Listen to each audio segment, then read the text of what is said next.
Alireza might be the greatest chess player since ever.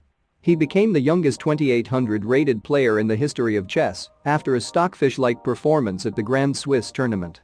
And recently Magnus Carlsen stated, after winning the World Chess Championship, that it was unlikely that he would play another World Chess Championship except against Alireza. Magnus has also praised Alireza multiple times and clearly respects him more than any other opponent. Yeah, I would bet on Alireza here. No, I mean, Fabiano is gonna get tricked. He's gonna get tricked to the moon here. Everybody sort of agrees that Alireza is the most obvious candidate to become world champion of those who. Thus, should Magnus fear Alireza? Is Alireza at 18 better than Magnus was at 18? Could he take the crown from Magnus Carlsen? To find out, we'll compare Magnus when he was 18 to Alireza now. Magnus Carlsen at age 18 was, like Alireza, rising very fast. He became one of the youngest grandmasters in history at 13. And at that same age, had already drawn a game against Kasparov. And was praised by many as the Mozart of chess. Later, he became the youngest chess player in history to qualify for the candidates tournament at 14.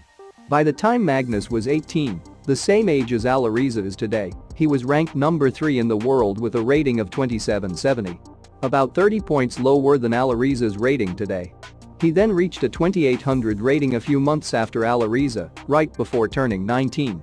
However, Magnus Carlsen only reached his peak rating of 2882 much later, when he was 23.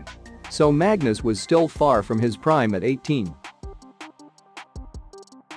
When looking at Alireza's achievements so far, they are perhaps more impressive than Magnus's. Alireza's rise to the top is probably the fastest out of any player in chess history. He started playing chess late when he was 8.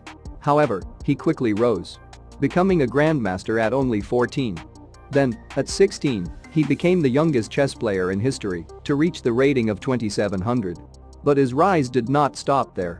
Recently, he became the youngest player ever to reach the rating of 2800 after one of the most impressive performances we've ever seen at the Grand Swiss tournament, which earned him a spot in the 2022 candidates tournament. He is now ranked number 2 in the world in classical. When looking at Alireza's rapid rise, you can't help but wonder how much higher up he will rise. Could he break the 2900 rating for the first time in chess history? In my opinion, there has never been a chess player as exciting and who has risen as fast as Alireza. So is Alireza better than Magnus? My verdict is that, as of right now, Magnus is the better player, at least in classical. But Alireza has the potential to surpass Magnus. He will only get better with time, and he is still far from his prime. Who do you think is the better player? Magnus, Alireza, or someone else? Let me know in the comment section.